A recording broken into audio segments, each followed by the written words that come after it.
Well, hey guys, couldn't get mom off the phone. Her physical therapy went great today. For those of you that are just on the edge of your seats about it, because I know you are. How are we this evening? It's weird. The time change throws you off when it starts getting dark at lunchtime. Am I right? Hey, Pat Jonas. Hey, Squirrel Girl, Puka Vista. Uh, Mods, as always, loyal and loving and uplifting and appreciative. I am. Robin Miners. Hey, babe. Hey, Donna Cooper. Liz Tricks.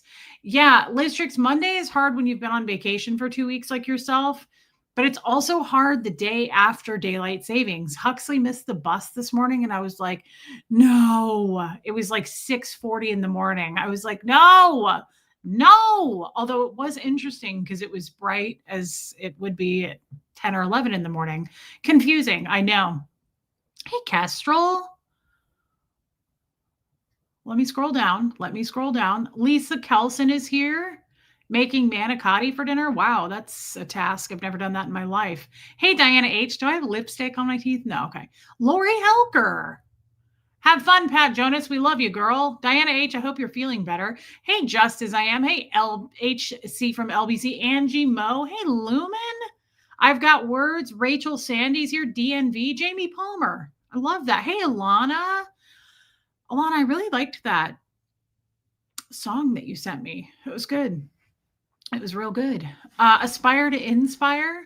So glad you came on. I'm stuck in a traffic jam for like an hour. Well, that sucks a lot. So I'll just keep you entertained, my friend.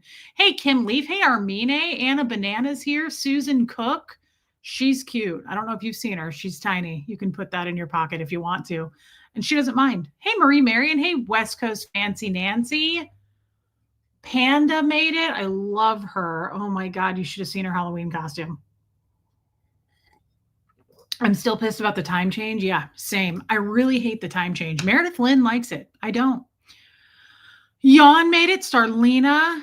DNV made it. Holly Day, I love her. Hope Between the Dreams. I love it when you make a stream. Hey, babe. Hey, Crafty Carrie. Joy Lee. Mittens. Wow, I haven't seen you for a minute. Nicole Hazel Miller. Reese, I have your soup in the slow cooker. No way. I can't believe is Kim is Blue in here?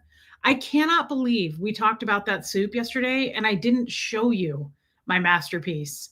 I took a photo and I sent it to my mom and sister when I made it that night. I was like, I don't know, like Gordon Ramsay, look out. Look at my soup.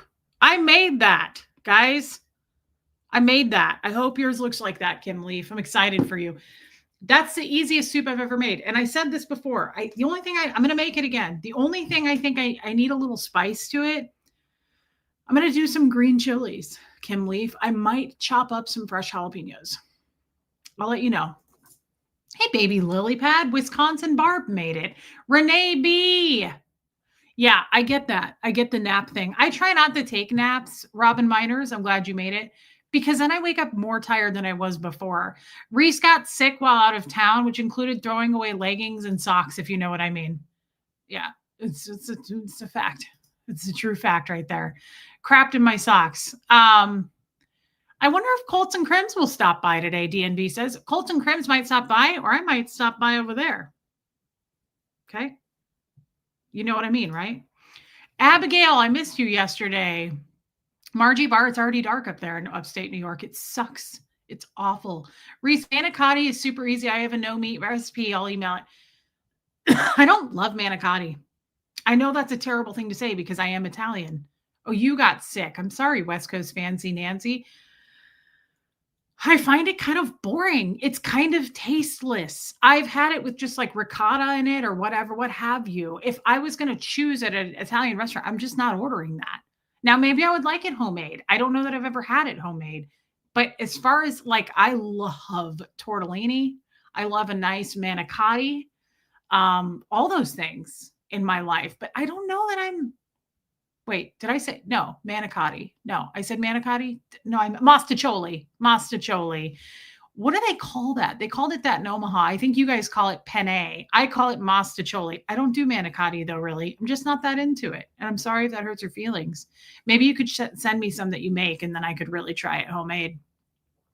Candace, welcome in, babe. Mary Barons, I love you and I sent you a note. You are so kind and thank you. Hey, Debbie Zito, JoJo's here.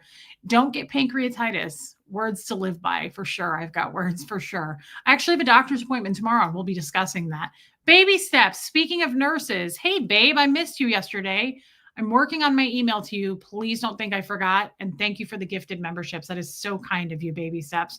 I mean it. When you guys gift memberships, it is so kind. Have you ever used Tony's seasoning? No, I've never even heard of it. Adding chipotle sauce. What kind, Robin Miners? Like from Chipotle or just like something at the store? Hey, Tracy with a T. Tracy, I just randomly saw this recipe for it. I'm going to tell you real quick, girl. Take your crock pot, 32 ounce, so 2 pounds of frozen, like diced potatoes, like breakfast potatoes. Okay. We're going to do a brick of cream cheese. We don't have to soften anything, Tracy. This is the beauty.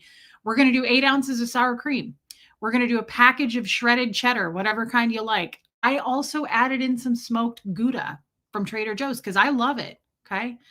Then we add in a whole container of the recipe called for chicken broth, but we talked about this yesterday. I get freaked out by chicken broth. Like, are they wringing out a chicken's skin? Like, are there bones in it? Are they liquefied bones?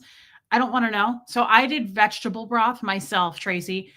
Mix all of that. I didn't even mix it. I just threw it in there. Turn on the crock pot on low. It said for 6 hours. That seemed extreme to me. There's no meat in it.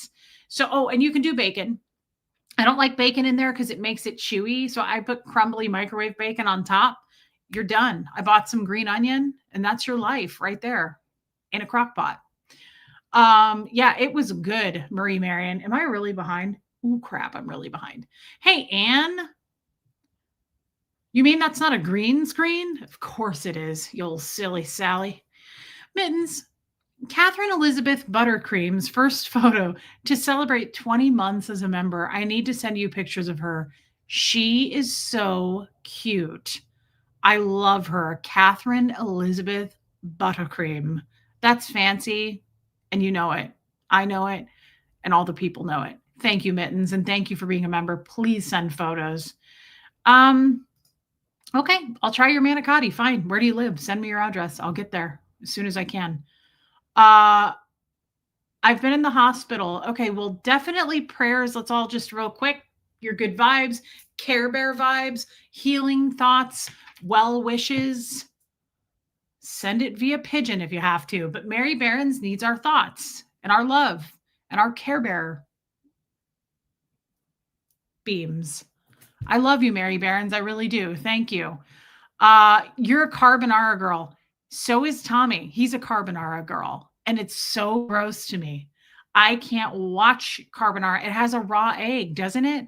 Or don't they like mix an egg into it? I can't do it. And I won't do it. Like, I'm not going to do it. Hey, Just Joan. Is everyone writing this down?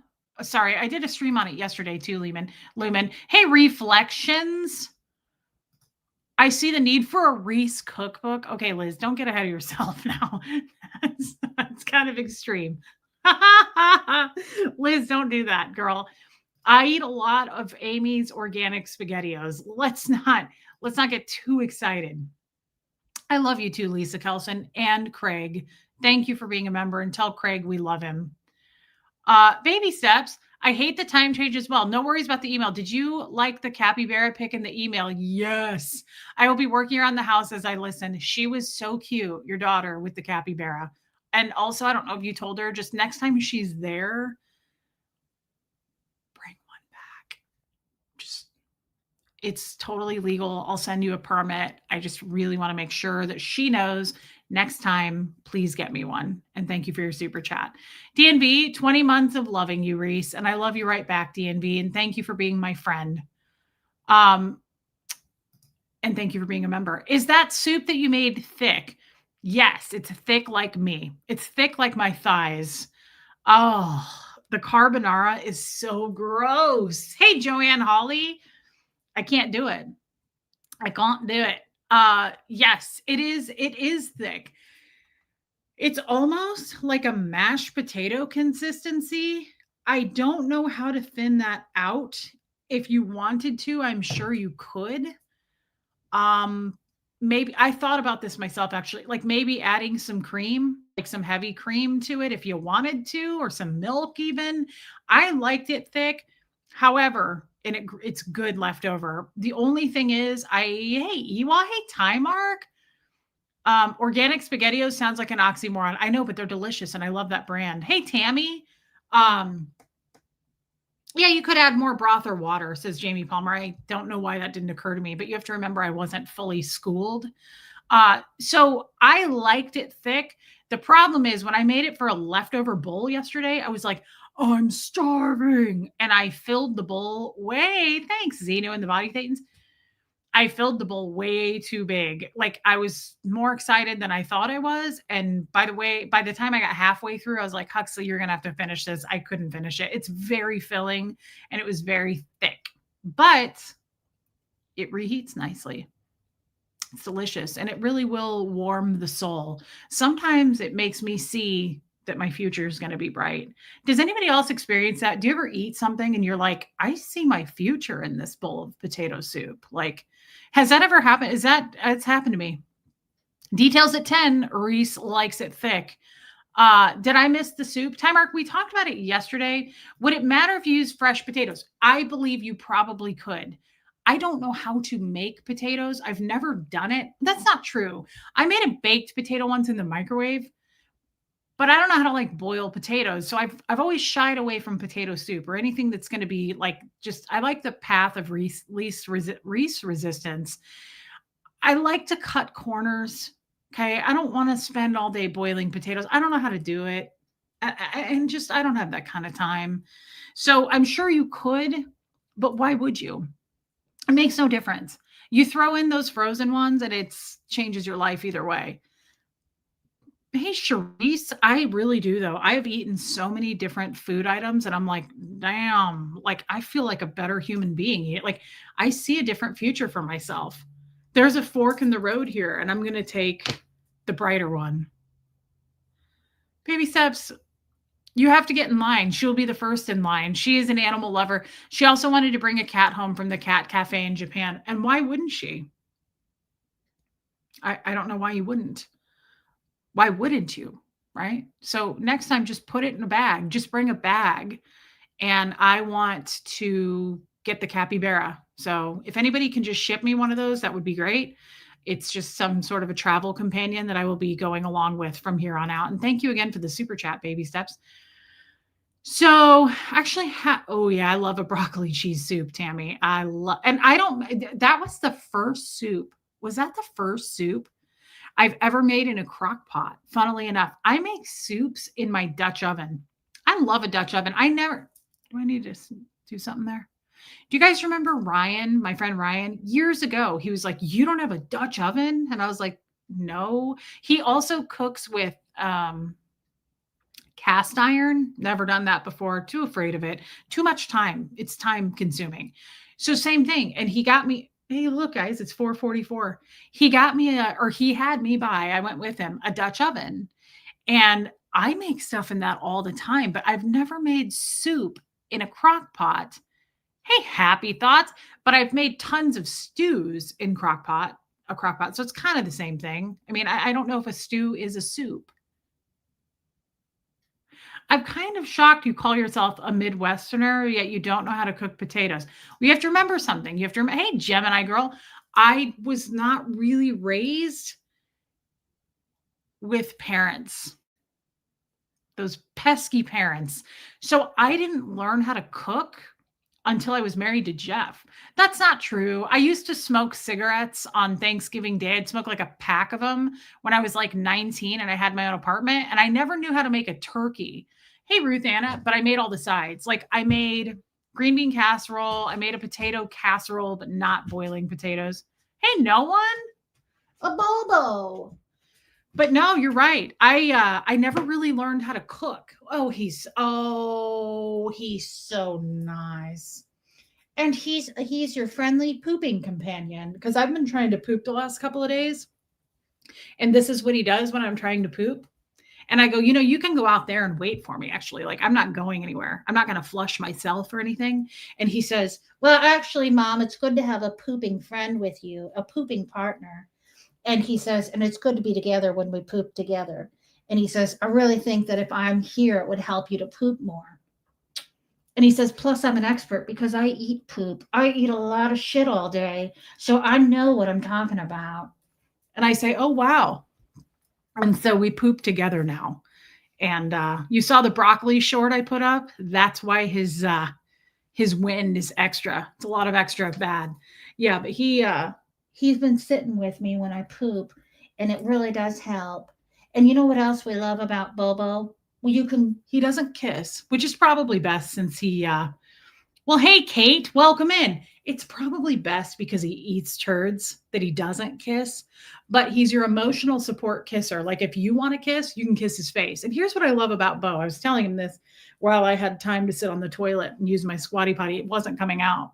So we had a long conversation. And I said, you know what I love about you, Bobo? You can grab his face, you can grab it hard, and you can just,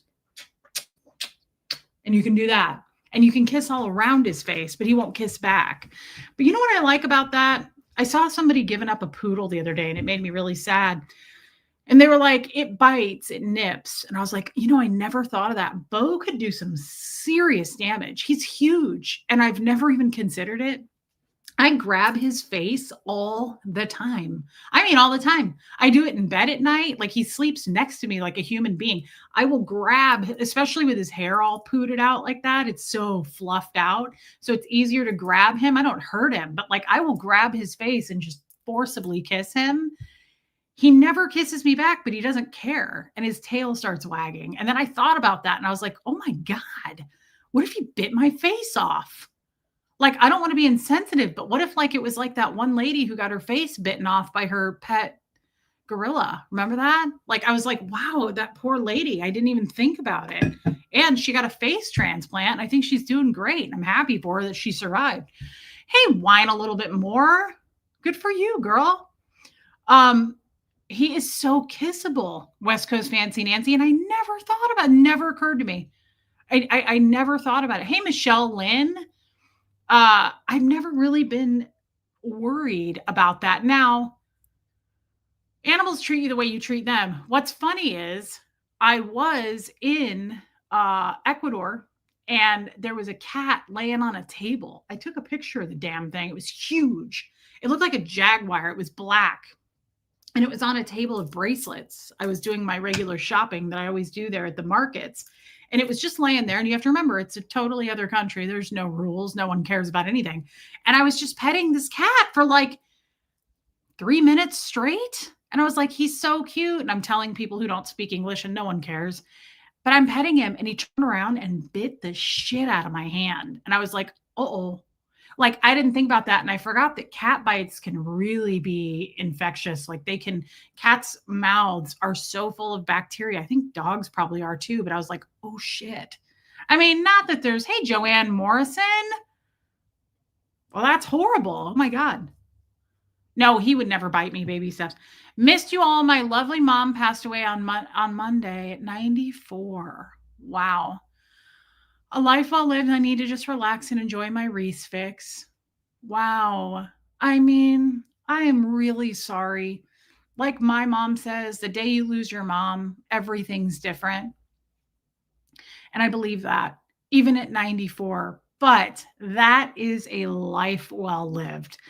Fred was 95, and I really couldn't complain. That's incredible. And just love and prayers to you, babe. I don't know what the situation was. I'm glad that she's not in any pain or anything like that. And I'm so sorry that you lost your mother. But I will say it's kind of like when someone loses their cat or their dog and it was like 19. It sucks. It's so sad. But at the same time, there's some like part of me where I'm like, you want to cheer for them. Like, congratulations making it that long. That's a huge accomplishment. I wonder what the percentage. It's funny, I don't know this working in senior living. It never happened or came up, but what's the percentage of people to make it into their like 90s and 100s, especially in the US, not around the world, but hey, Heather Carr, I'm curious about that. 94 is such a huge accomplishment. I played Fred's funeral song. Hey Nancy Jane was Man of the Hour by Pearl Jam. And as sad as it was, I still he was the man of the hour. And I just it's there's some honoring to that to be done. It's impressive to me when somebody dies at that age. It's like, wow, that's incredible. And I'm sorry you lost your mother, but I have to say, she was probably a tough lady. For your potato soup, add turmeric. It has a lot of flavor, not heat. Okay. I don't know that I own any turmeric, but I know it's good for diabetics. Thank you, Wine a Little Bit More. She was in her own home right until the last few days. She snowboarded until she was 85. You've got to be kidding me right now. Your mother snowboarded 24% according to Alexa. Thank you, Renee B. It's not a very big number. It's actually bigger than I thought it would be. Snowboarded until she was 85. I wish I would have met her. She sounds absolutely incredible. I'm sorry you lost her, but wow. It's one of those things where, like, what do they say? I've heard it before where people are like, I want to live my life hard and like slide into the grave. Like, it sounds like that's what she did. That's incredible. 16% of men and 34% of women in the United States reach the age of 90. Okay, that sounds right. Men do live not as long as women. Wow. Thank you, Hope. Good for her. That's amazing. And I say good for her too, because it's even that much more impressive when somebody makes it to an age like that in their own home. That's crazy to me. When people live to be like, hey, Aileen, people are living to like 100 years old in their own house with like 2 flights of stairs. I'm like, whoa, what are we complaining about? That's incredible to me. Your grandpa passed away this year at 97. My other grandparents are still alive at 95 and 87. Crafty Carrie, that's incredible. I'm sorry that you lost your grandfather, but what more can you ask for? I don't want to live to 97 or 94. I really don't want to make it to my 90s. I don't know why I say that. That's kind of a terrible thing to say, but working in senior living, it's either a blessing or it's not. I don't want to be suffering. I don't want to be like in some horrible, and I don't take the best care of myself. So I'm like, what is this going to be like in my 90s? Nah, I don't think so. I would be happy to live to be in my 70s, I think.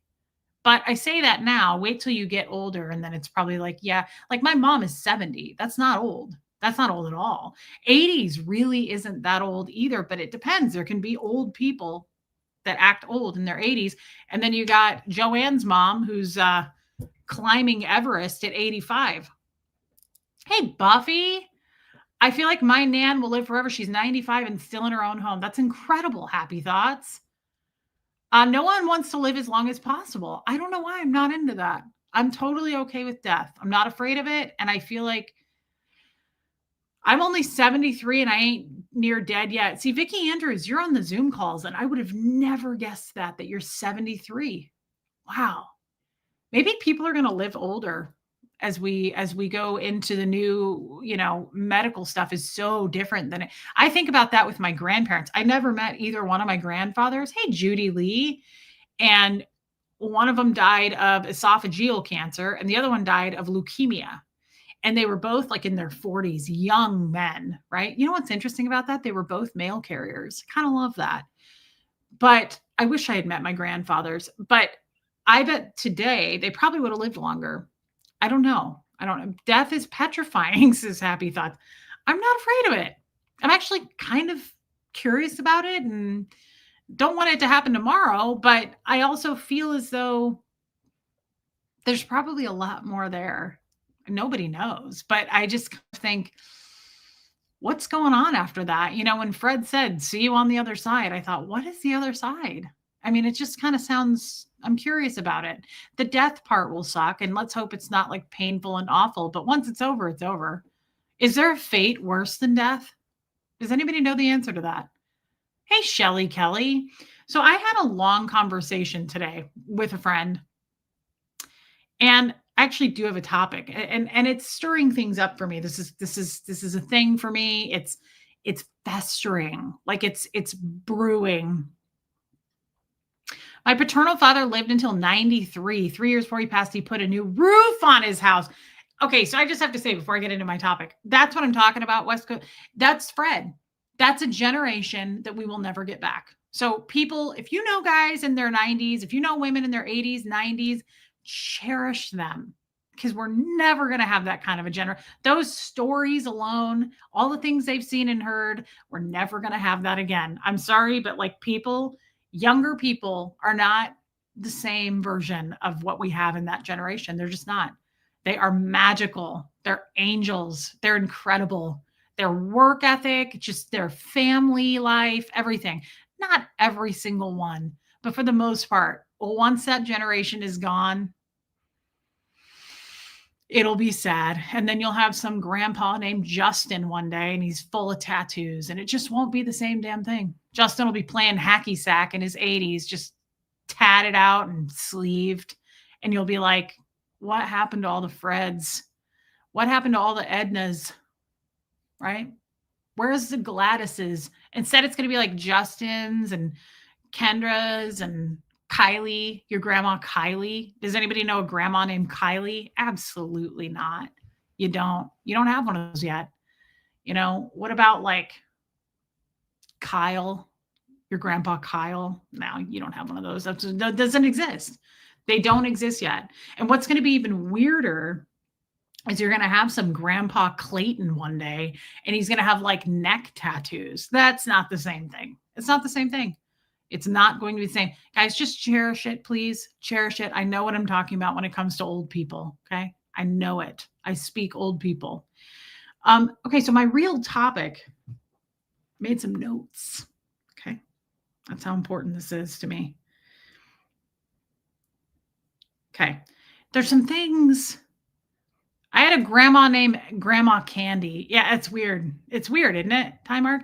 I had a grandma named Edna, another named Elsie, great aunts Emma and Gertrude. Old names abound. That's what I'm saying. My grand was Ethel and Mary, Jojo. No question. My son is named Justin Kyle, and he has a lot of tattoos. My grandfather's names were Bethel and Henry. That's what I'm talking about. Now it's going to be like Brody. Oh God, you're going to have a grandfather named Brody. Brody and Grandma Kylie, like Mary and Elizabeth, Eileen, Ella, and Beulah. Yeah, not Dora and Perny. What? I've never heard this before. I've never even heard this as a word. Somebody has a new name. Perny. That's the cutest thing I've ever heard. Dora and Perny. Has anybody heard of the name Perny before? Well, we do now because we're going to be calling somebody Perny. Leela and Esco. My grandfather was Frank, I think. I didn't meet him. I think it was Frank. Howard. The other one was Howard. Yeah. Great Aunt Beulah. Perny. I can't get over it. Harvey and Henry. And that's no more, guys. Say goodbye to those generational names. Okay. Now it's going to be something awful. Like I said, Grandpa Justin. Not that Justin's a bad name, but it's going to be weird when your grandfather is 95 years old named Justin, covered in tattoos. It's going to be weird. It's going to be weird for all of us. Dolores, Minnie, Wendell, and Francis. Oh my God. That's just like, I want dogs and cats all with those names. Dolores, Minnie, Wendell, and Francis. You know, Myrtle. Oh my God. Fred's middle name was Milton. I think that is cute as shit. Frederick Milton? Get out of here with that. Paul and Eleanor. Hey, Brian Boland, where you been? Hey, you said you were having some kind of medical test done, 3 or 4 weeks ago? I hope you're doing okay. Paul, Eleanor, William, and Mary. There you go. Yeah, that sounds about right. Perny, Ruby, Effie, Sally, and Jenny.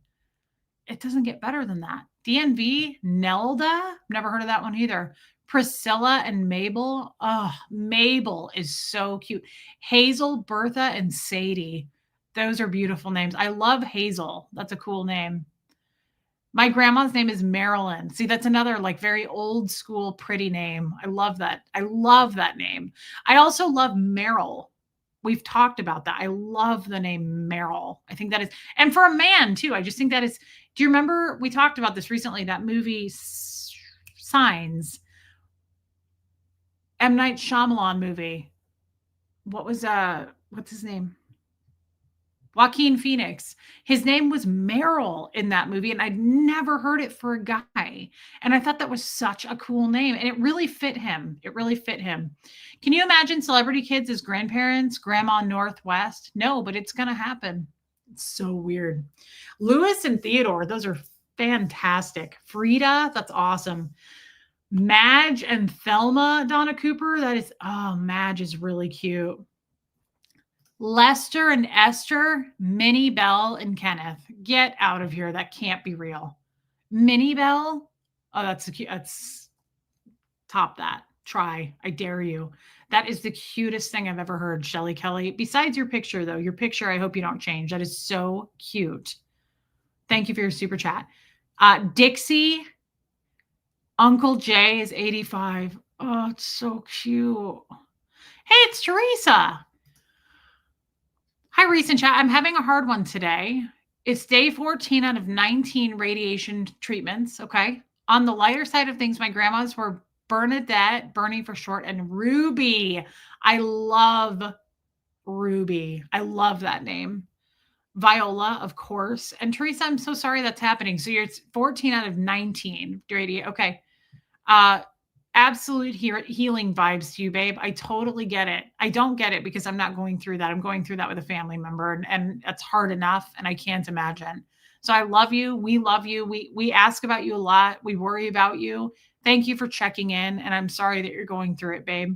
All I can think of is rest, but I don't know, and I love you.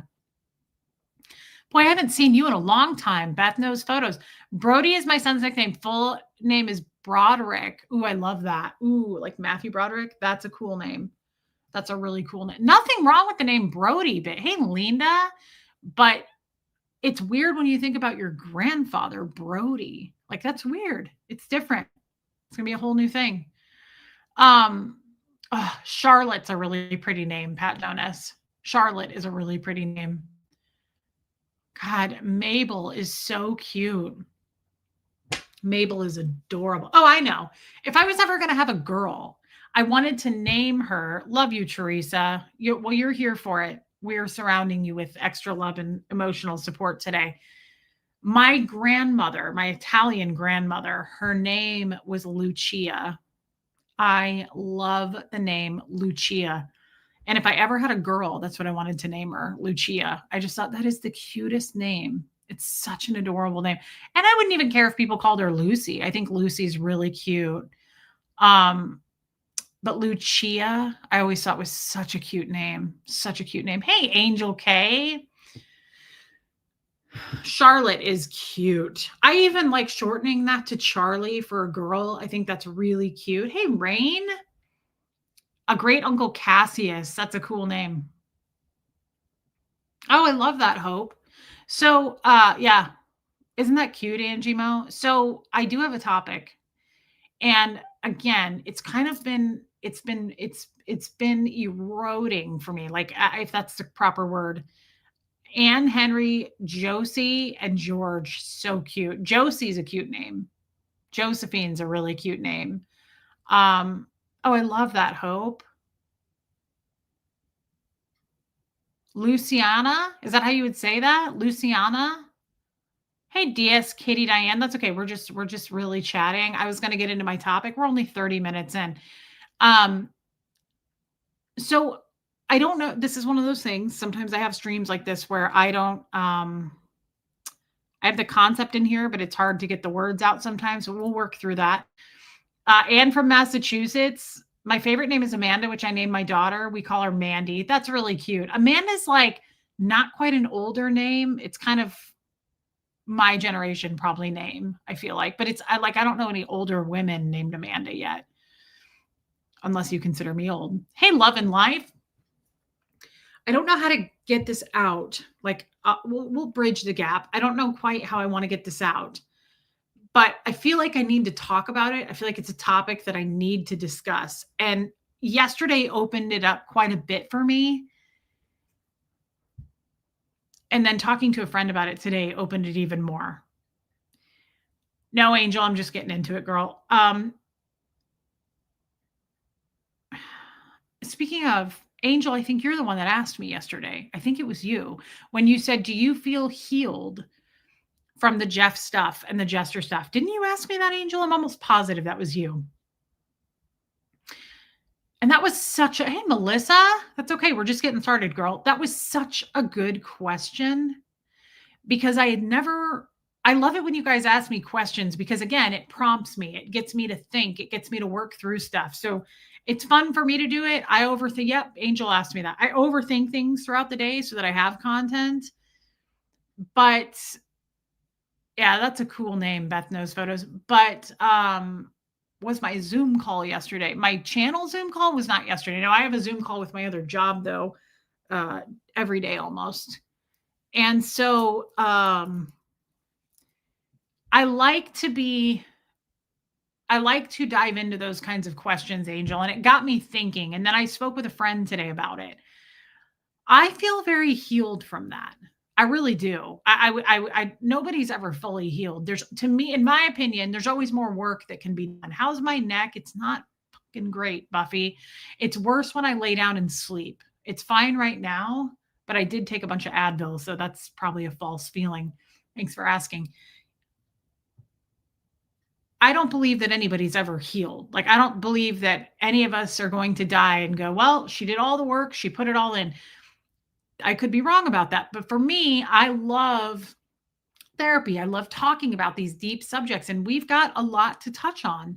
And I like talking about this stuff because one, it's healing for me, but two, it's healing for other people. And that's the reason I love what I do for a living. I absolutely love this channel because we relate. It's relatable. We resonate with different topics. And while you weren't raised in Scientology or you weren't married to a jester, you absolutely might hit a nerve for you. Uh, you know what I mean? Oh yeah, hey Lucy R, that's what it was. It might hit a nerve for you in some maybe past relationship that you were in, hopefully, and not a current one. But like just these feelings that we all feel as adults and humans and working through our stuff. I was healed from smoking. At least I believe that. Drinking, not at all. Okay, Brian Bowen, good for you though on the smoking. That's a hard thing to kick, man. I smoked for a long time and I loved smoking. Um, it got me thinking.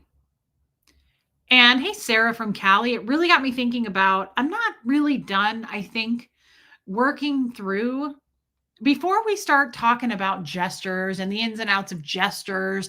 That's great. That's almost like a topic in itself, right? Like that's almost talking about Diddy stuff or true crime stuff. I'm willing to go there with you. I actually really enjoy it. But that's a great name, Lizbeth. She has a great grandfather named Uncle, and great grandfather and uncle named Milton. Such a good name. It's such a good middle name. I loved that for Fred. I don't mind talking about like the facts and the what I saw and what I know and things like that about the gestures. That's great. I like talking about it. I might do content with Tommy about it because he was so um educated on it, I guess is the word. He was very Tommy's very, very good at research. You have so much more than your trauma, I think is what you're saying, Lucy. He was good at doing research, and that's what he does on his channel, right? Like he researches stuff and does content on that. I don't do that kind of content. You have so much more to offer than your trauma. Thank you, Lucy. We all do. Theodore is a great name. Teddy. That's adorable. Yeah, Margie Barr, he is. And so I may do some content with Tommy on the facts of the gestures. I'm not doing content with Tommy on how it affected me so much. And that's kind of more what I want to touch on before I start doing like that kind of content. I don't mind doing it. I feel like there's some things I need to work through.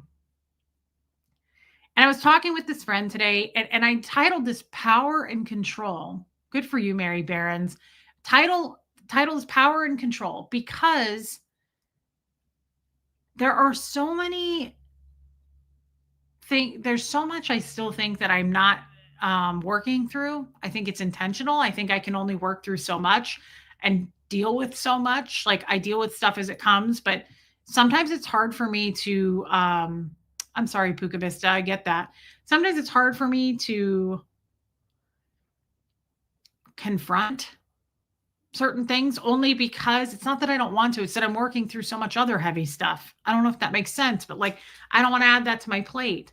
Well, right now I'm kind of focused on it. The idea of power and control and how similar they were with Scientology, but also the gestures. And I don't necessarily want to cover the gestures. Um, one sec. Oh, okay. Yeah, that's a good idea. Tonight? Is it tonight or tomorrow night? I need to know. It's a good idea. Okay. Um, it's hard to circle back to things that you've shoved in a box. And Heather Carr says that's her too. Okay, good. Well, I'm glad that some people are following what I'm saying and believing, understanding what I'm saying. Power and control are the hallmarks of abusive dynamics, says Lucy. Absolutely. But I made notes on this because something really hit me today when I was talking with this friend.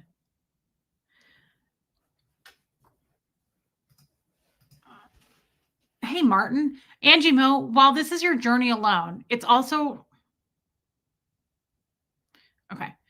While this is your journey alone, it's also our journey collectively. That is so what we were talking about, you and I, last night, Angie.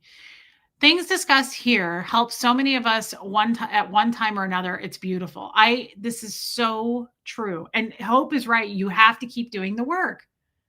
I only want to hang out with people who keep doing the work, who focus on change, who aren't into gossip and drama and negativity. Like I just want to flourish. I'm not into that shit. I'm flying so much higher these days. I don't care about any of that, right? Hey, little Mink, I'm surprised you're awake, unless I'm thinking of Little Bubble. Little Bubble has a really opposite sleep schedule, and I'm not sure if that's you or Little Mink. Thank you for saying that, Angie Mo. Thank you for being a member, but this is so true. That's what I love about this channel. You guys weren't in Scientology, most of you, but it resonates. Like there's something that you can take out of what we do here and apply it, right? Let's see. Do you guys want to do a Colts and Crims tonight? It's up to you. Tommy said, I was thinking, but you are the boss. I'm not the boss. The audience is the boss. It's up to you guys. I don't know. We can do one tomorrow night too. It doesn't matter to me.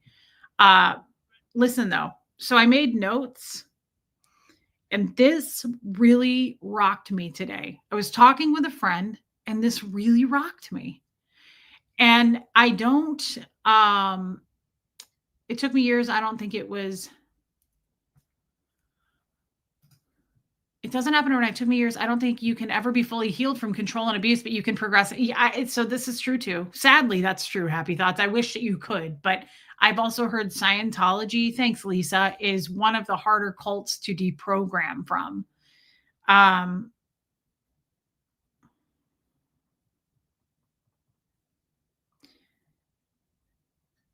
This rocked my world.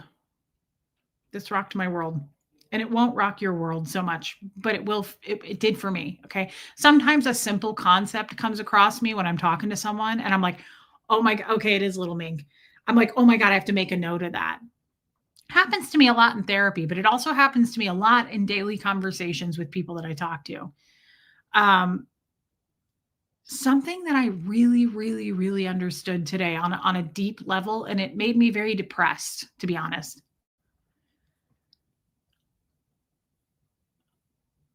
Scientology does this, but then when you combine it with the gestures, it made me very depressed. Honestly, it did. And I want to work through this. The goal of Scientology, Huxley. Okay, I think he wants out. Actually, I think he's out or in. Moose is out. Seamus is in. He wants out. Thank you. Scientology does this, but the gestures added to it for me, which made me so much more effed up. Scientology's goal, and I never considered this, guys. I never thought about this. And I know that I'm building this, and you're going to be like, yeah, we didn't know that. I didn't know that. I didn't look at it this way. Scientology's goal is to not ever let any human bond with another human. That's the goal, to keep everybody separate. Snitch culture, writing everybody, all your friends up, writing up your mom, writing reports on your dad, on your husband, your wife, your son. And then what did I wrote? I wrote not fully bonding with another human being. And what I wrote, I made a note on my own about this. I wrote vanilla sex. Like, sex is very vanilla in Scientology because you can't fully sexually bond with your mate because you're constantly on the cans. Hey, honey, Lou. And they're asking you about your sex with your mate. And they're asking you about sex in your mind, like thoughts about sex. They're asking you about sex in a past life. Do you know how uncomfortable that is? You're never going to explore what you're into, right? Which, no shame here on what people are into. Divide and conquer, right? So I'm just using sex as an example, but I wrote vanilla sex, no breastfeeding. I wasn't allowed to breastfeed. That was a no-no. You couldn't do that. You had to use the barley formula that L. Ron Hubbard wrote for infants. And then I wrote writing reports, snitch culture. I never thought of those things. It's crazy to me that I'm almost out for 3 years. I mean, it's not crazy. It's crazy in a good way. It's a very, like, it's like a wow. It helps me to discover more about where I came from and where I am now and myself. And so I realize right now that so many people are going, duh, right? Yeah, they infiltrate your instincts. Hey, Professor Kakan, you can't bond with your own kid. You're not going to bond with your spouse. I mean, guys, think about that for a minute. Wouldn't it be like bonding with your children, of course, is important. But isn't it also important to bond with your significant other? Hey, Cults and Crims, I'll see you in a couple hours. Love you, babe. Like robots. No breastfeeding is so anti-connection. Yes, baby steps, but of course you think bond and you think children. But what about your spouse? Shouldn't you bond with your spouse? Shouldn't your spouse be like the definition of that? Like, you guys are tight. You guys are on the same page. I mean, sure, you're going to not be on the same page at all times, but like, wouldn't your spouse be considered someone that you should be on the same team, like at all times, and bonded and bonding with yourself? Angie Mo. I see, that's another one I hadn't even thought of. Shouldn't you be like pretty solid with yourself? Is this really doing that? Or am I like making stuff up here in my mind? It looks like my mascara is like leaking and bleeding, but I can't tell. Bonding with yourself. And how do you bond with yourself, right? Like, you're sure, like, that's where I'm at this point in my life. I feel like I'm healing at a rapid pace, right? Like, I feel, how many times have I said this in the last couple of weeks? I am at a place where I take accountability and I own what I stand on. I'm mindful of what I say. I think for myself. And if I'm not thinking for myself, I go, is that me or is that Scientology? Do I really feel that way, or is this person trying to just get me to feel that way? I actually think for myself. That would be my definition of bonding with myself, knowing myself, being sure of what I do, not questioning everything I do, right? Not being like, I don't know if I made the right decision, being indecisive. To me, bonding with yourself is being decisive, knowing what you want, knowing what you don't want, not letting people cross boundaries. Like, that's a healed version of you. A person who is willing to work alone, stand alone, not have to and get external validation with their friends and hate people because other people hate them. Like, those kinds of people don't think for themselves. They don't give a shit. Like, they group together and, right, like, they bond with each other. They're like weird those little crazy minions, right? Like, hey, Kevin Conklin, owning on, like, being willing to go it alone, right? Not having a partner, but owning what you know, standing on what you know, holding yourself accountable, disciplining yourself. Like all of those things are where I want to be, whether I have friends or not. I want to grow into that person. You could have never done that in Scientology. Linda Garden Lady, I agree. Spouses or significant others should be bonding. How can you, baby steps, how can you bond with a spouse who will rat you out? Scientology is all about lack of connection. Yes, you guys have left some really good comments here. Joanne Morrison, this is promoting attachment disorder, which can be a lifelong issue. My adopted daughter has attachment disorder. It's heartbreaking to watch. It's promoting the shit out of it. It is literally breaking down a human being. I knew that. But at the same time, I didn't look at it in that exact viewpoint, that perspective. The marriage ceremony, give the wife a cat, a ribbon, a book. Yeah, I think I remember that. Very superficial. That's why there are so many divorces. Self-awareness and growth is wicked sexy. I'll let myself out. Well, you don't have to leave unless you're going over to do a thing on your channel, because I like your input. And I'd like to talk about this, honestly, on Cults and Crims. Self-awareness. Yeah, Cammie, self-awareness. He's right. And growth is sexy. It's confidence, and confidence is a turn on. And I don't mean a turn on sexually. It's a turn on. I want friends who are confident like that, who don't just bitch about everything and complain, and they're negative and they talk about other people and they gossip and they're just little trolls, right? Like, I like people who are into growth. I like people who are into bettering themselves, who are into going, I effed up on that. I need to own that. I apologize for what I did. And then taking the steps to make it better, right? That is what makes it culty, not religious. Your only bond is to Scientology. And the only thing you are told to trust is Hubbard. Yes. Alana, that is so good. It's true. And I know this to be true. Like, I know that, guys, this isn't a joke. If I went into the org with a problem, let's say I didn't go into the org, I talked to a Scientology friend about it. If I went in session about it, if I went on course, if I was at an event, if you, hey, Lenore Gray, if you give a problem, the first thing they do is they go, well, what does LRH say about that? Let's go take a look. Like, hello, brainwashing. Not, what do you think? What are your thoughts on that? What do you think you should do? There is no thinking for yourself. And that is such a scary slope to go down. And it just is, I was born into it, but it just is still so happens over time. It's not overnight. And now I'm just 3 years out going, holy shit. I never looked at that like that before. You can't, they literally keep everybody far enough apart that you are not allowed to bond with anyone, including your child. Children are not children, right? LRH was a twisted mother effer.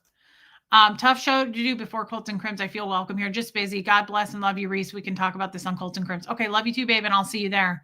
How would Scientology grow if people were truly connected? She's right. Why didn't I look at this? As a matter of fact, I'm not mad about it. I'm much better at not being angry with myself. Like, I'm not giving myself a hard time anymore. I'm like, why didn't I see it? Why didn't I do this? Why? You can should all over yourself. No one gives a shit. You can't change it. Instead, I'm going to flip it to the positive. Instead of going, why didn't I? I'm going to go, because when the student is ready, the teacher appears. I've been realizing all kinds of things left and right. This one just happened to hit me today, and that's okay. It's a gift either way, right? Like, a realization like this is always going to, it just strengthens my armor. And it also just opens my eyes even wider to keep anything from, like, seeing the red flags in that from happening to me again.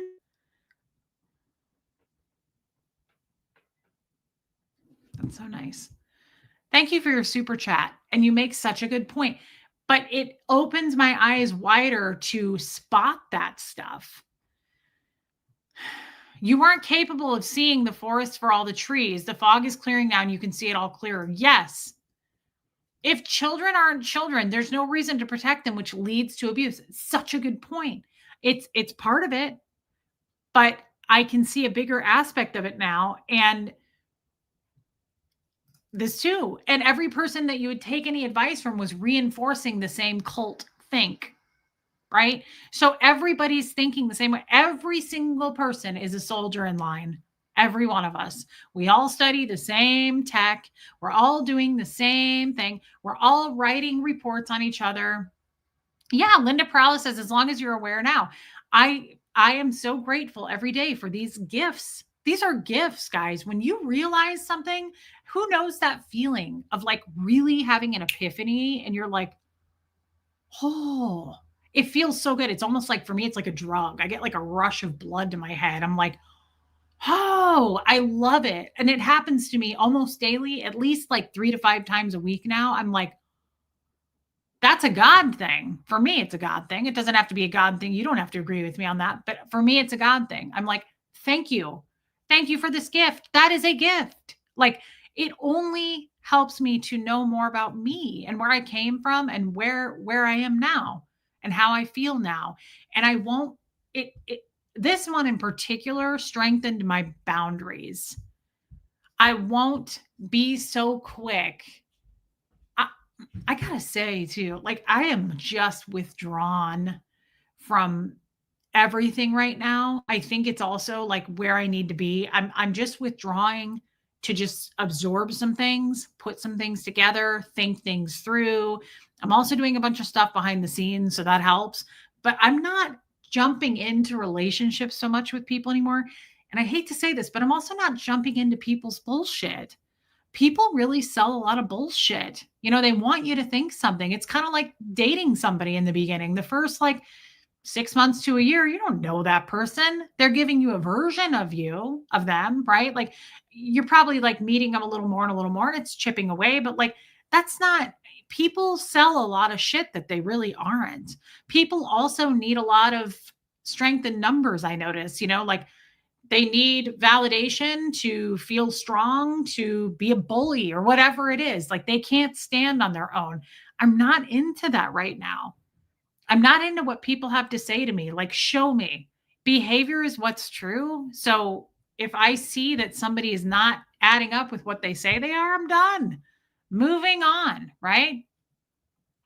Abigail, closing, may God, who gives patience and encouragement, help you live in complete harmony with each other. Well, that's lovely. Accept each other just as Christ has accepted you, so that God will be given glory. New Testament. That's beautiful, Abigail. Have a good evening, girl. And thank you for the super chat and the scripture. That was lovely. Communities that don't prioritize education, mental and physical health, freedom, bodily autonomy, and spiritual health are toxic as fuck and very culty. They are major red flags despite what they say. See, I agree with this, Teresa, but I would have never, that concept, what you just said, I wouldn't have been able to process as a Scientologist. That's why I'm not being hard on myself for learning these life lessons now. I wasn't able to. I wasn't in a place where that would have even made sense, what you just said. Do you know how many times people said to me when I was a Scientologist, that's a cult, you're in a cult? I was like, who are they talking to? It didn't even ring for me. I was like, what? No way. Like it was my religion, right? Like I wasn't in a place where I could even hear that. I've done that reset. Helps to clear your head so you can proceed with caution with healthy boundaries. Yeah, I mean, we go back to Nancy, like I'm an alcoholic. I'm not. I never have been. But okay, Liz. I feel like it's alcohol for me right now, and I don't trust myself when I go out and about. So like I have to not go to parties where there's alcohol or something like that, or be around friends who drink. I just don't trust myself right now. I'm afraid that people will cross my boundaries, and I am wanting to stick to them right now. So it's like right now I'm kind of strengthening my inner self, and I can't work on anything else. That's what I need to be doing. Oh, yeah, here we go, Liz. Sorry about that. Another brick in the boundaries wall established. Creating yourself one realization at a time. Well done, you. I love you, Liz. Thank you. Yes. Creating yourself one realization at a time. There's no rush to do this. And I would rather do it in the moments that it happens than try to rush it, because this is one I won't ever forget. Thank you for being a member, Liz. I love you, girl. Oh, Charisse, absolutely. And so the other, let me look at my other notes.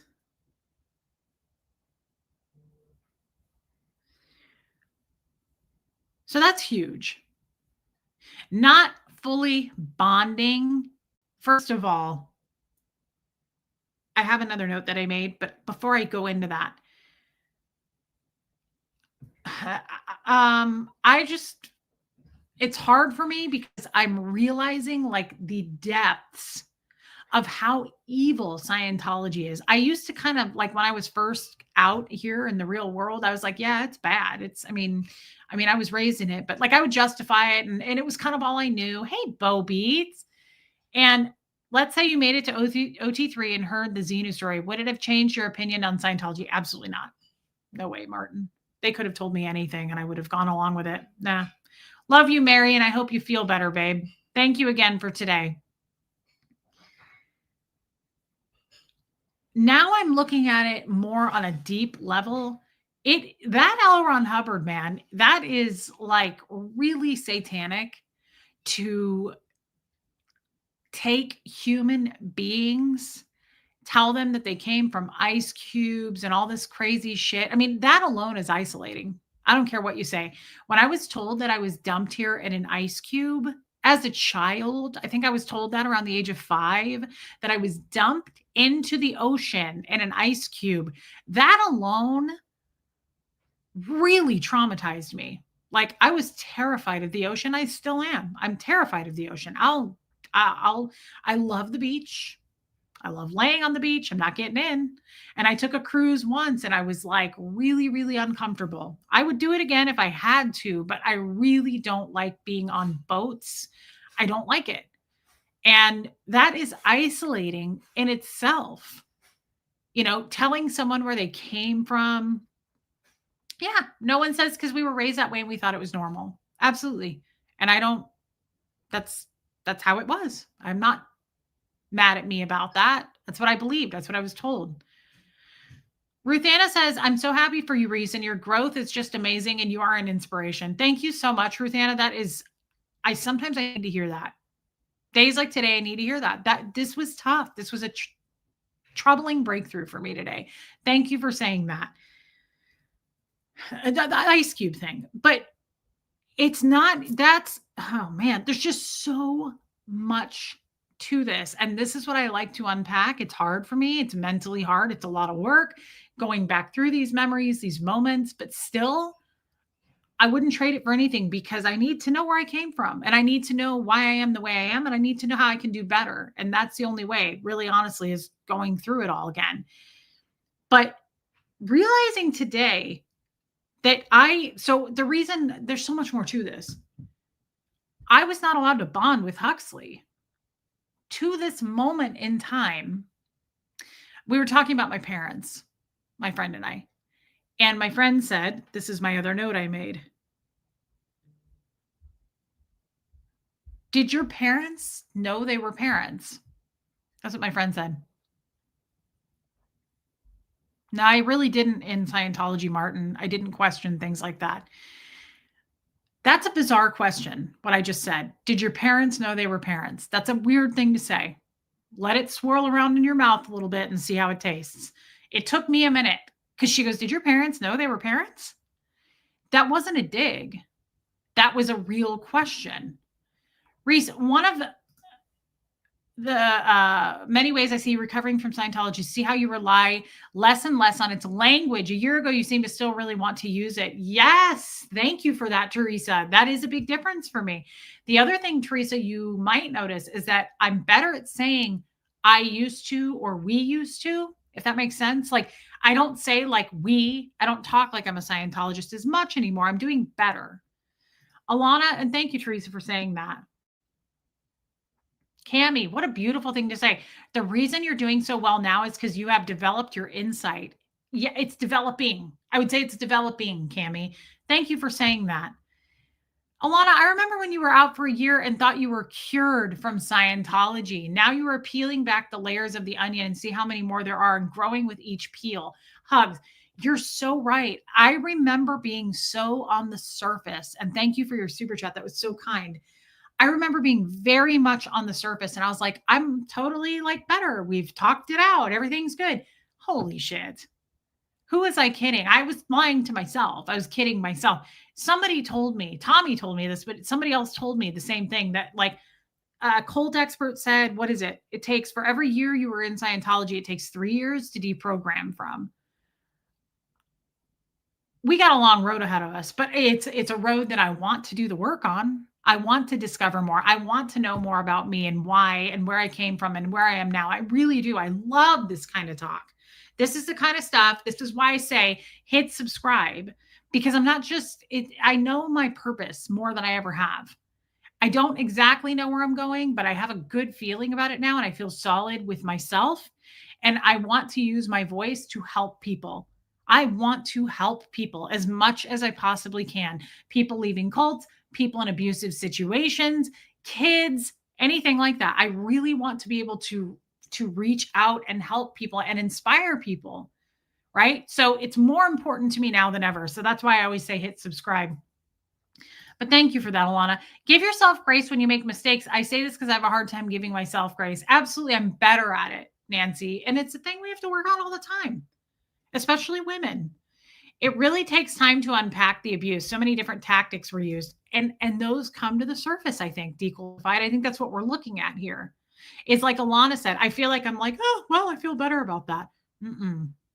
Because they really did. L. Ron Hubbard was super sneaky about the tactics used. And one of the big ones is keeping people from bonding. That is so evil. Reese, you learn and grow faster than anyone I know. Your thirst for growth is so inspiring. Thank you for that. Lisa Kelson, and it is, I have a thirst for it. I'm 41 and a half almost already. Like I got catching up to do. I need to be a better person. I want to help a massive amount of people. I want to use my platform for that. But this is like I said yesterday, YouTube is a drop in the whole aspect, in the grand scheme of things. I'm doing stuff behind the scenes. YouTube is where I start. YouTube isn't where I'm going to end. So I'm doing big things and I want to spread that far and wide. I want to help people. And I do have a thirst for growth. I really do. I said yesterday, like my instincts were to attack. I'm not that person. That's not who I was to begin with. I was not born that way. We were made that way, right? So there's a big difference. And I'm not interested in that anymore. I don't want to hurt people, even people who try to hurt me. I don't give a shit about. I'm flying higher than that. I don't care. Like jump all over my back. Like the eagle, the crow jumps on its back, right? The eagle just flies higher and chokes it out to where the crow can't breathe. The eagle goes so high into the sky, into the atmosphere, that the crow falls off its back because they can't breathe because the eagle can fly that high. I'm sorry, but that's what we're doing. Choke those fuckers out. I don't care. I don't care. I'm not down into the mess of gossip and drama and stupid, stupid people. I don't care. We have work to do. I've got work to do on me. I'm trying to shine myself up and polish myself into a better person, a better mother, a more inspiring person, someone you want to be around. And I want to take people with me. I want to help people. People who are in those dark places that I was in, men and women are in a lot of dark places right now in relationships, right? In cults, religions, things are being forced to do. I want to help with that. I don't yet know how, but we start here and we do the work. We do help people. Hope Between the Dreams got paid, so passing the goodness on. I'm super busy with some cool things, figuring out myself right now. I will be praying for you. God definitely sent you into my life for a reason. I love you. We will survive and thrive. That is incredible. And I don't get to see you all the time, but I love you, Hope Between the Dreams. And I hope you're doing better now with the loss of your father. And I just really love it when you're here. There's certain people that come into this stream, and when I see them show up, I'm like, I don't know why, but something in me kind of rests a little bit easier. I'm like, oh, I'm glad that person's here. Like I feel your energy. And I always love seeing you. Thank you for that. And I'm happy for you. Thank you for that. Thank you for the super chat. Angel K, 3 months? No, been here from the beginning. Yes, you have. And I love you. And we're going to be getting together soon. I love Angel K. Thank you, babe. I think of you every time I see the peace sign, which is every day. and I love you. Thank you for being a member.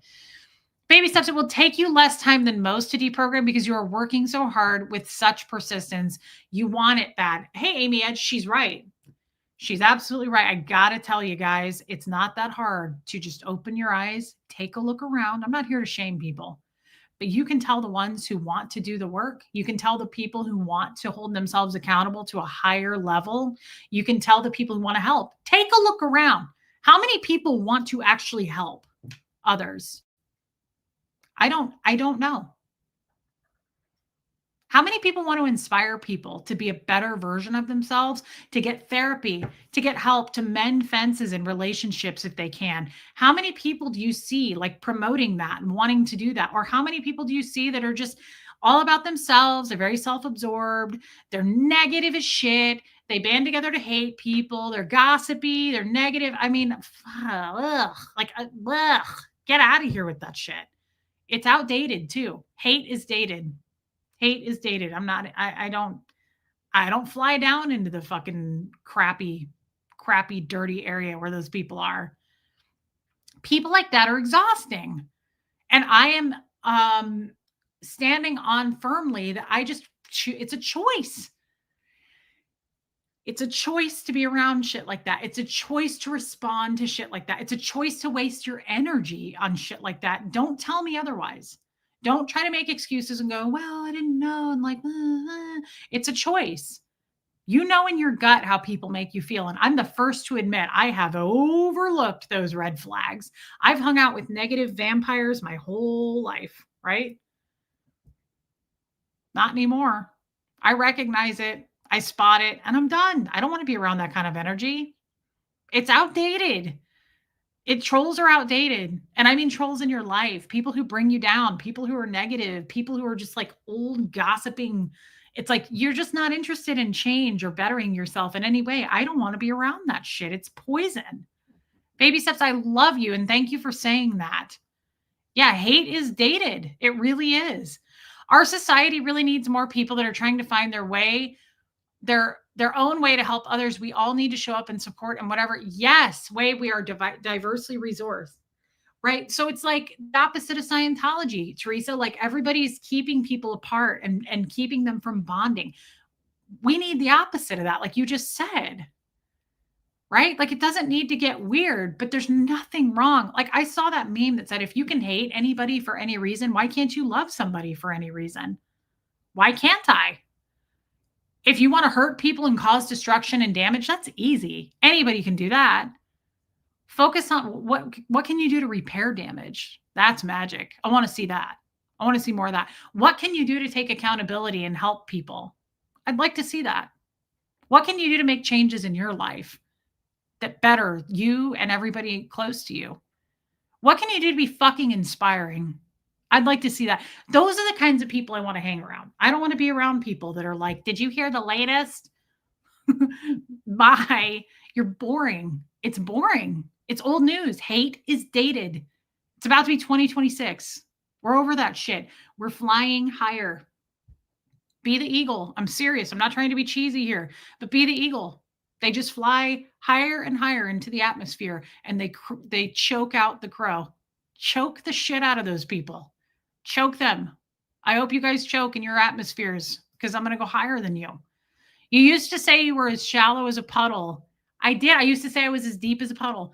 Love watching you grow your depth. You've come so very far. I love you, honey Lou. That's true. And I hope your neck is feeling better from the Zoom call. Thank you for saying that. I did used to say that. I also used to say I don't bring anything to the table. This is not that anymore. I am not as deep as a puddle. Most of the time I said that I was being silly. I got that from Shallow Hal, the movie. It was hilarious. Thank you for your super chat, honey Lou. But hey, Wanda, I used to really mean it when I would say I don't bring anything to the table. Fire your villains. You're fired. Fire the toxic people around you, guys. You got to do it. For your own mental wellness, you have to do it. Hey, Erica. I am so grateful you speak kindly about yourself. You really are what you think about. The immaturity within that hate is mind-blowing. all hate. Yeah, it is. It is an immaturity issue for sure. It's a finger pointing to blame issue. Like people do it all the time. They don't want to look inward. It's easier to point the finger, right? It's easier to get into other people's business. It's easier to laugh at other people, right? It's sad and we see it from a million miles away. We spot it. And I'm flying higher than that. I don't give a shit. You don't want to grow? Don't grow. Not my problem, right? You bring more to the table than fits. Well, thank you, Kevin Conklin. Loved that picture you posted today.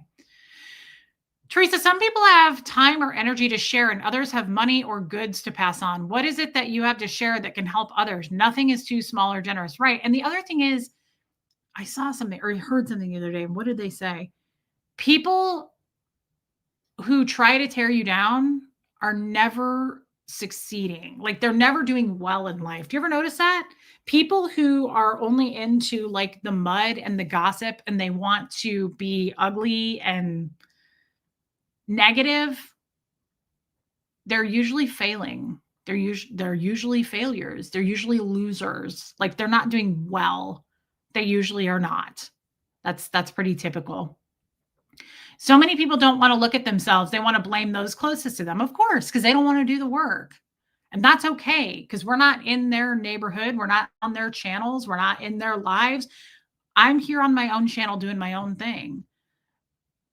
But I totally believe that we're going to do a lot of good. We already have. And like my good friend said to me, YouTube is where you started. It's not where you're going to end, my friend. I have a very inspiring friend, and that's what the discussion today was. And so one was not, it's just every time I say it, it's mind blowing to me that Scientology, the basic foundation of Scientology is to keep human beings, family members from bonding. So then think about that. When you have a situation like mine where I get declared, why was it so easy for Doug and Brenda to walk away? Now that's sad because the disconnection policy is held over our heads from birth, right? The disconnection policy is held over your head forever and you're threatened with it at all times. So then when you finally do get a family member that you have to disconnect from, hi, my name's Reese and I'm a suppressive person. It's easy. They walked away. My dad, same thing. He walked away. He walked down a flight of marble stairs and said, don't ever call me again. I love that, Reese. YouTube is where you're starting. It's not where you end. It's where I got my start, Teresa. YouTube is a drop in the bucket. YouTube is nothing. I'm doing a lot of stuff behind the scenes to make our voice heard.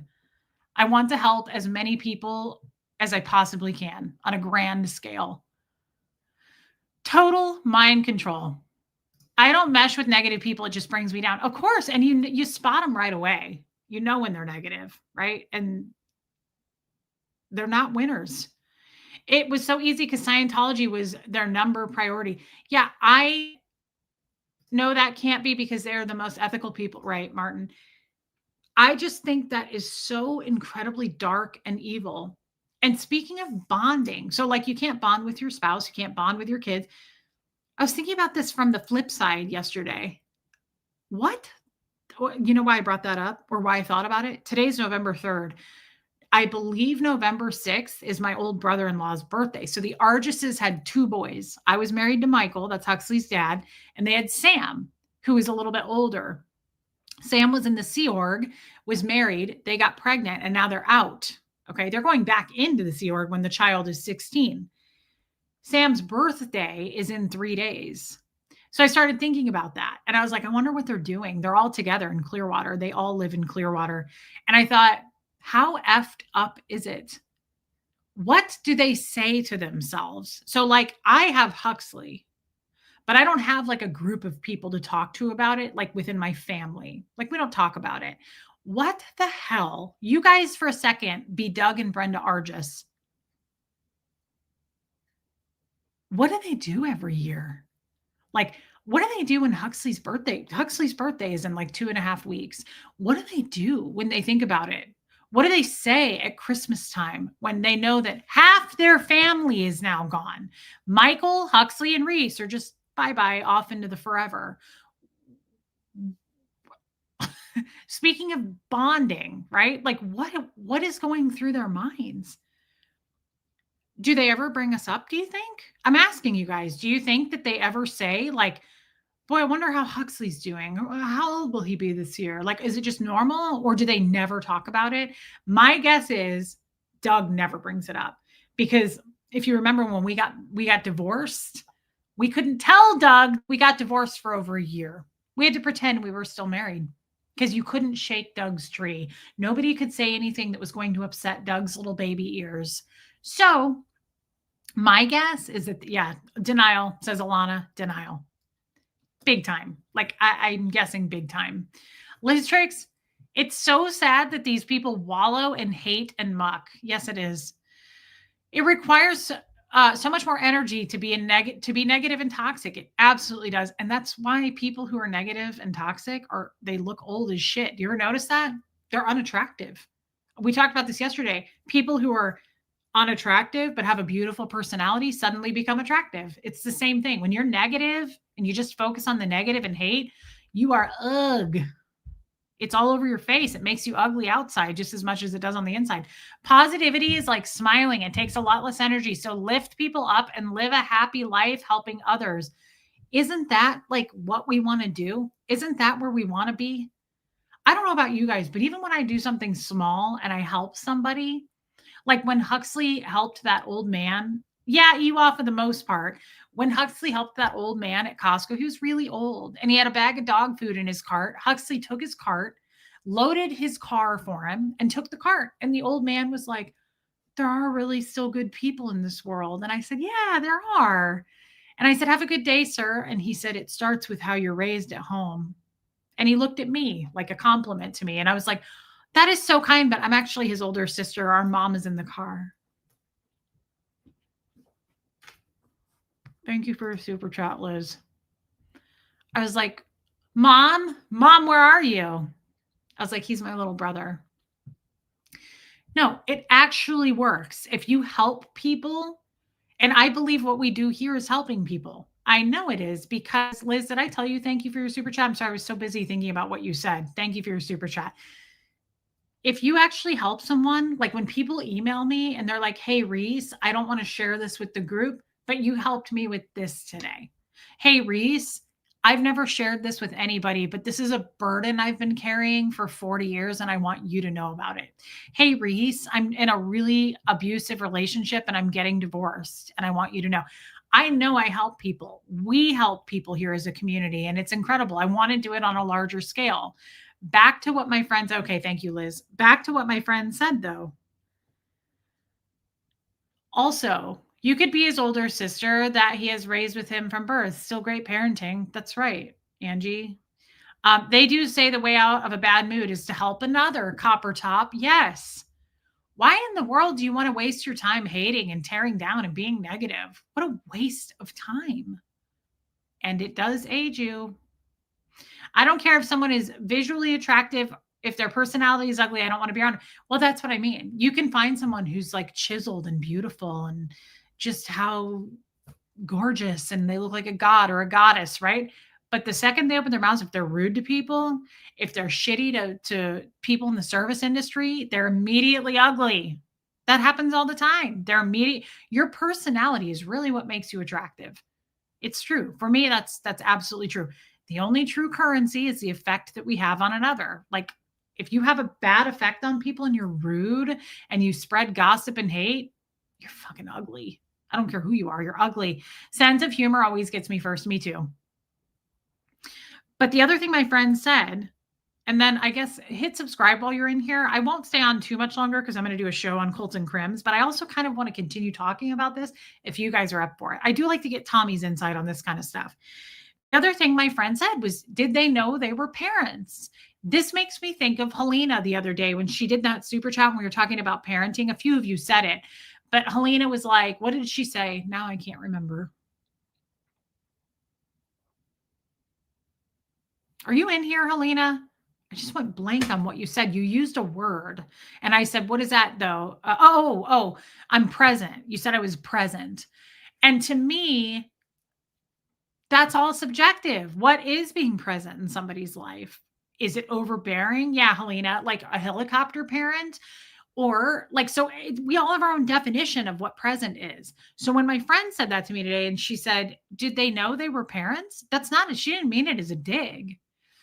But then I went down a rabbit hole with her and I was like, oh my God, that's such a weird question, but it actually makes sense to me.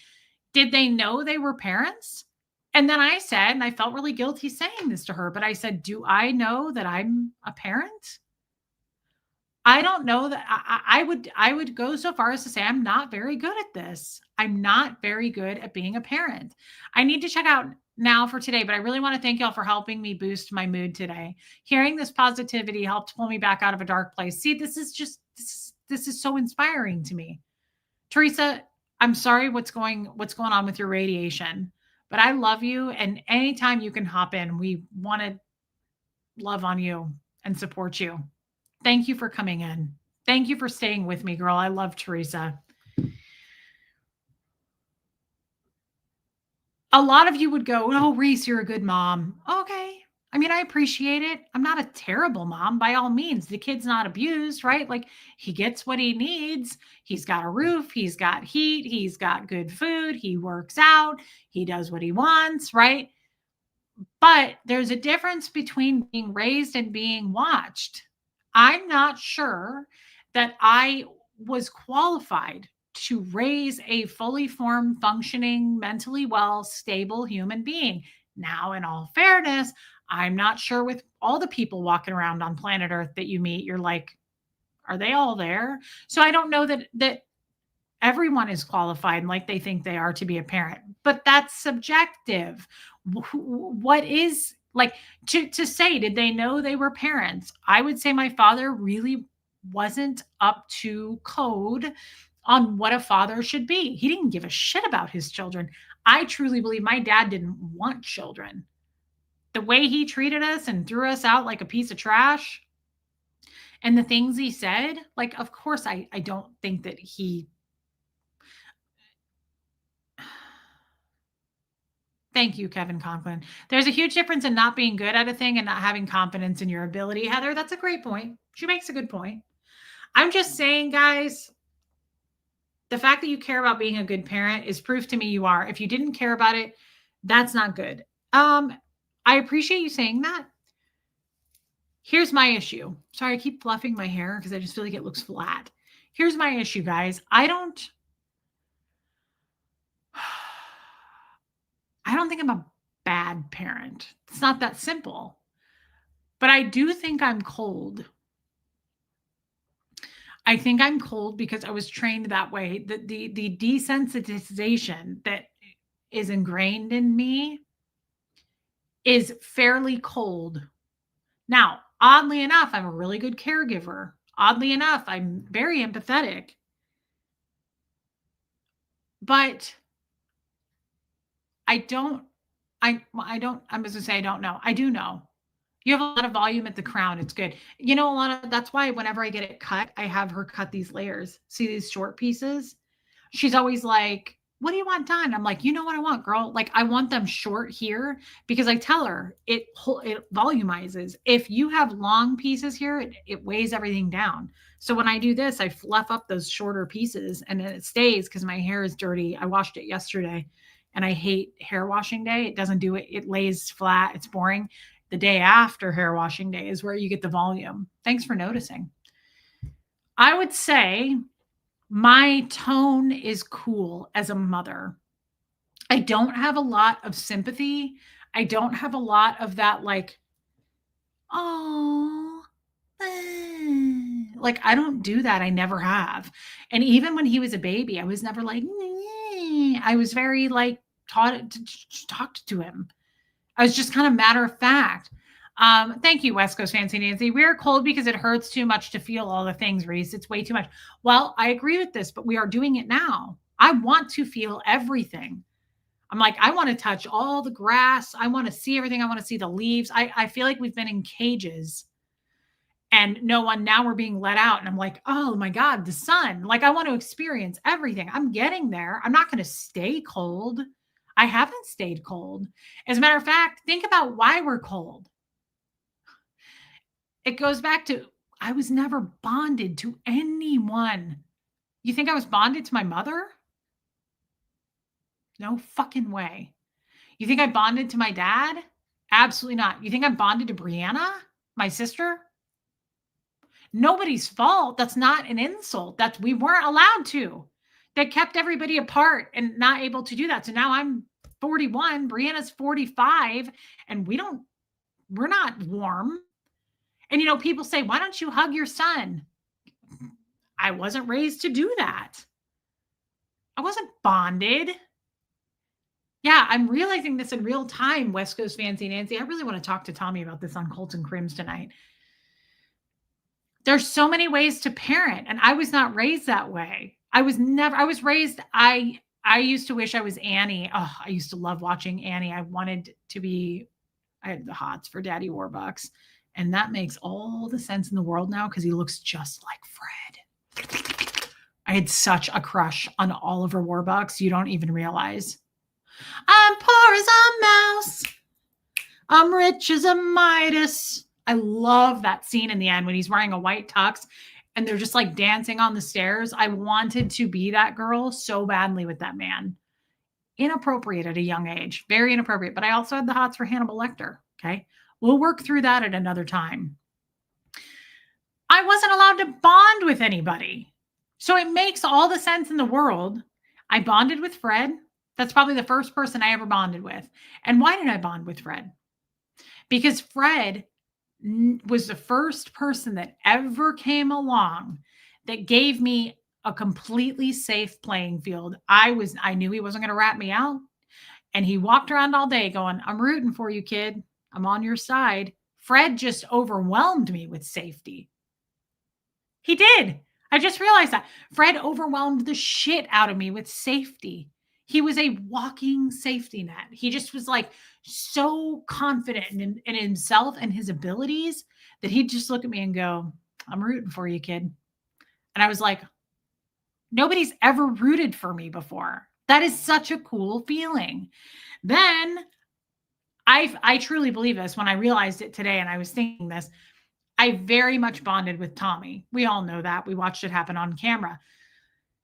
And I think that's why it was so ugly when everything fell apart. But I very much, we don't have to rehash that, but I very much feel bonded to him. And that is a thing for me. As a blunt parent, I understand I don't get all sappy with my kids either. I do hug, but I encourage independence over neediness and attachment. See, I kind of appreciate that you say that, Alana, because you weren't raised in Scientology. So in a lot of ways, there's nothing wrong with it, but I'm not a hugger. And that's what I mean by I'm not the best mom. I'm quite cold. Hey, Barpo, I'm fairly cool.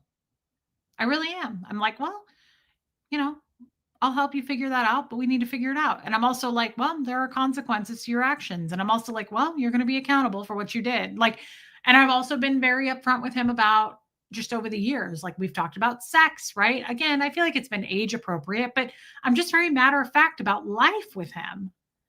So I actually feel a lot less guilty about that right in this moment. See, that just unlocked something new. Hey, Rachel, that unlocked something new for me. I don't feel so bad about that because how can you feel bad about that when you were learned to be desensitized to everything and you had no one to bond with? The second you try to bond with someone, they're going to put you on the cans and they're going to rat you out. Hey, Barbara, wait. That's an interesting realization. You're good at bonding as a Cancer. Yes, Cancer signs bond. They want to, they crave it. I crave that kind of thing. I love having deep conversations with someone. I could never bond with Jeff. I cannot remember one time like staying up all night talking to him or like having those, even in the beginning when you're supposed to do that with someone. Like I never felt that like butterfly giddy, like, oh my God, I feel so safe. I want to tell him everything. I never felt that way with him. I always felt like this dude is not safe. You shouldn't feel bad about that. When you know better, you did better. Hux loves you and respects you. That's obvious. Thank you, Lisa Kelson. Maybe Hux isn't a hugger either, Meredith Lynn. He's not. He's not. But that's probably because I made him that way. He would be if I had hugged him, if I hugged the shit out of him. Fred loved you unconditionally. Absolutely, he did. 100%.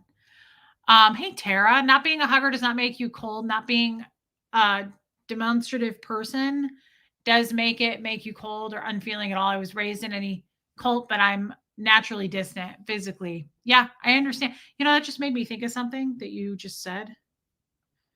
Not that you said, Tara, but just all of you said. I saved this.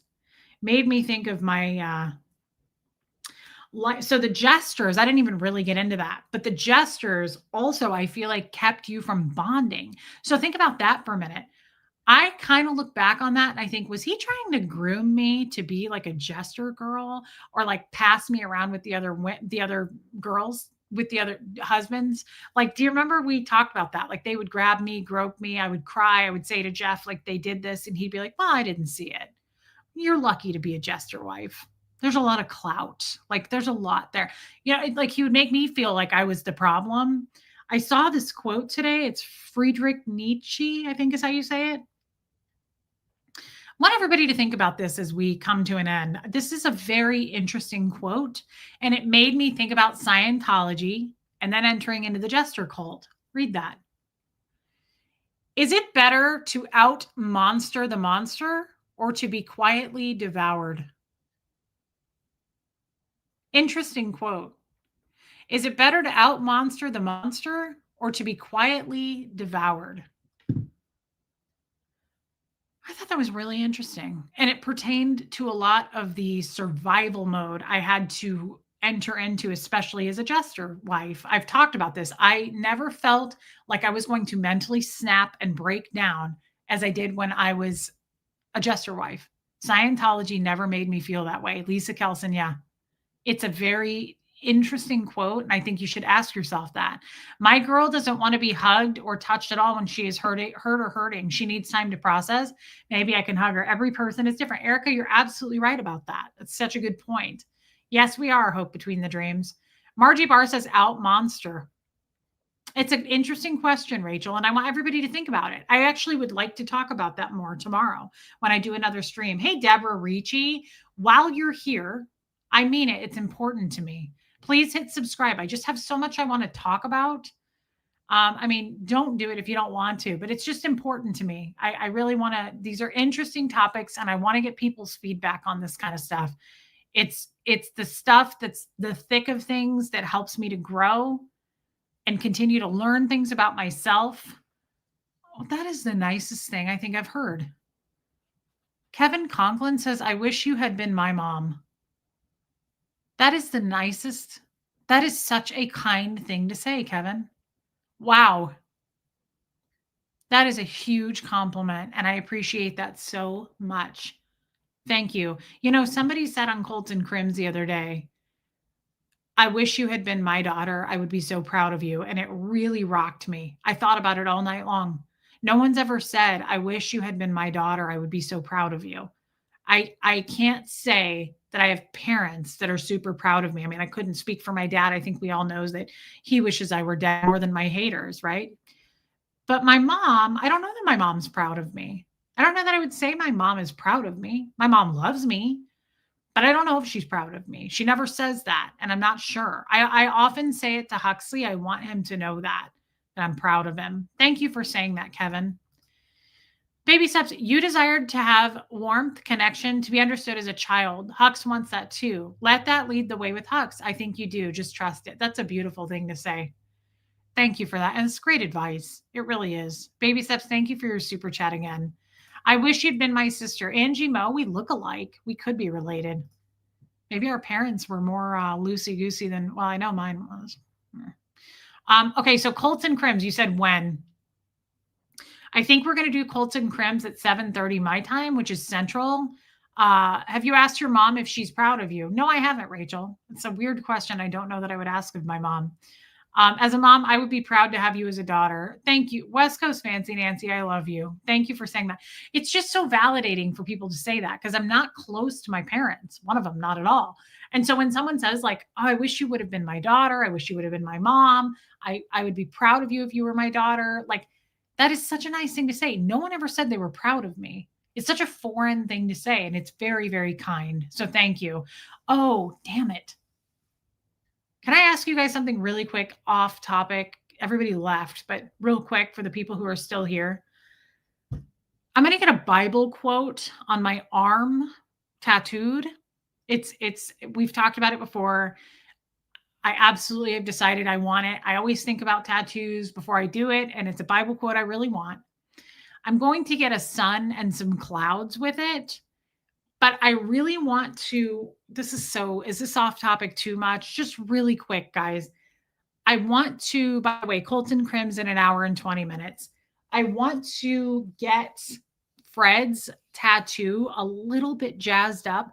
I never was very happy with this tattoo. And I've been meaning to ask you guys, I'm going to have the tattoo artist like brighten everything. I want everything a little bit brightened on his tattoo. I think I want to add right here another 444. I love the 444. I'm not against doing that. I'm thinking of like a couple of little stars, like not like the cutout stars, but like the scripture is the uh God is within her, she will not fall. Like stars like this. I kind of want like something like that, like little things. Um like that. Just little stuff. And then I thought about, and this sounds weird, and so I don't know, but I thought about like a peace sign. I love peace signs. And I thought if we could integrate it in, would that look weird? So what I'm going to do, and I'll show you just real quick, these stars that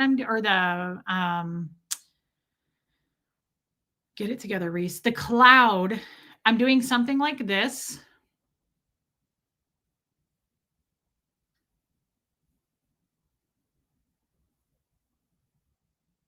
Thank you, Buffy. But I'm going to have the rays look like this. No, not really, Barpo. They're probably more allowed now. Thank you, Buffy. I saw that. So I'm going to do a sun and clouds up here. So the rays are going to like shoot high up, like on my back, like they're just going to go everywhere. Thanks, Kevin. And then I want the scripture right here in typewriter font. So the scripture is going to be like right here. Okay. Which might be weird with this here, but I don't think it will to put the scripture here. Then we're going to do the sun and clouds right here, like up my shoulder. And then I was thinking about maybe doing like those little bursts of stars around this with a 444 down here and like maybe a peace sign somewhere. I thought about piano keys because Fred obviously played piano, but I don't know. I really like the idea of the peace sign, but where the hell are we going to put it? So I don't know if they'll integrate it. If not, maybe putting like adding a flower right here because there's a flower down here. Like I just want to zhuzh it up a little bit. I want to just kind of like brighten it. I'm so jealous. You're so brave. Tattoos hurt. They hurt really bad. Not sure about the peace sign. I think it's too much. Baby steps. I was thinking that too. So instead, Vicki Andrews, I was thinking the 444 down here. And then like adding just some bursts of stars right there. Scripture, cloud, sun.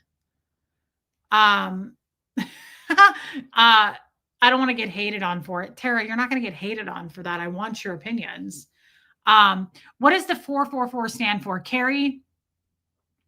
That's a cool idea, Liz Tricks. 444 stands for angels, protection. So my address growing up was 4438. And somebody once said to me that 444 or 44 means protection of angels. I thought so too, Angel.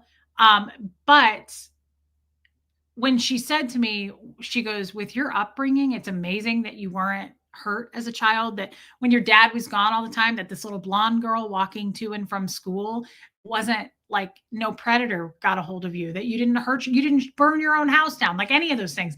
And so she said to me, were there fours around you? And I said, my address, 4438. And she goes, I knew it. I grew up on 44th and Leavenworth. So she said, you were absolutely being watched by angels. And ever since then, I noticed 4-4 everywhere. Like when the time, I always notice it. So it's just kind of a thing for me. It's just like a private thing for me. I'm like, I feel like I'm always been watched by angels. And I love that. And it makes me feel safe and warm. So I thought about doing the 444 underneath, brighten the tattoo up, do a couple little like starburst things, and then maybe a flower. I don't know. Maybe nothing. Just brighten this thing up. And then doing the scripture. And then this, I like the sun with the burst of like rays. And I like the idea of the rays like going like into my back and like up here, like far. We'll talk more about that tomorrow because everybody left and I forgot to bring it up yesterday, and I've been meaning to. And yesterday I had long sleeves on and I wanted to show you guys. Plus it's hot today and I couldn't wear long sleeves, but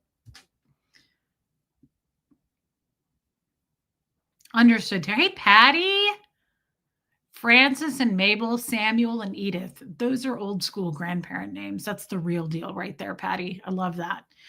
Thank you, Angel K. I'm excited as well. And I just wanted to get some feedback on it. I'm planning to do it. And I just wondered what you thought. Could you put the peace sign in the center of the sun? Maybe. I don't know, Liz. That could be busy. The peace sign may be something that's too much, like Baby Steps said. I don't know if a peace sign applies. I just like peace signs a lot. I like them. We don't have to. It may be too busy. Do you like the idea of the 444 down here? I just do because I love it. I love this 444, but I don't see it very much. I feel like, hey, Kathy Burkhart, it kind of disappeared into this tattoo, which is okay. I still like it, but I like the idea of it down here. I like seeing them. Do everything but the peace sign and see how you like it. True, Holiday. I could always add a peace sign. Hey, Meredith Keith. Good to see you, babe. Anyway, hit subscribe, think on that, and then let me know tomorrow when we do a stream what your thoughts are. And then we'll talk about it again. I love you guys. Thank you so much tonight for listening to me. This was a good stream. I needed to get it out. I feel like I did. I'm going to do a show on Colts and Crims in an hour and 10 minutes. What about a small dove above instead of a peace sign? Hey, Wendy Brewer. The problem is I already have this bird here. So I don't know. Not a bad thought, though. Hey, Debbie Lima. So, guys, I mean it. Thank you for your time. Thanks for helping me 444, but make the horizontal line go through all three. I'm not sure that I understand that. Thank you for helping me work through this today. I needed to talk this out. I don't fully feel like I'm done with it. I'd like to talk about it on Colts and Crims, but there's a few things I still want to talk about tomorrow. Jay Wolfer, I've started it, but I'm also not behind on my Bible reading too. Don't worry. I'm so grateful that you sent me that, and I will. You want to see your own tattoo. Can't see one of mine. I only have two. Love you, Erica. What about the 444 made as piano keys? Tara, our Zoom calls are amazing. They're really, really fun. They're just private and very personal. I love our Zoom calls. All right, guys, thank you for being members. Thank you for gifting memberships, and thank you for the super chats. But most of all, just thank you so much for your time. I mean that. You really worked through some stuff with me tonight. I'm not done, but I feel so much more accomplished about it. And I need to feel like I'm growing and learning and just standing on what I believe in. So thank you for that. It's important to me. I've always been told what I am, what I'm not, what I should believe, what I shouldn't believe. This is huge for me. So thank you for that. Thank you for being a part of it. I love you guys. I'll see you on Colts and Crims if you come over. Don't worry about it if you don't want to. And here comes Fred. I'll be back on my channel tomorrow. Good night, guys.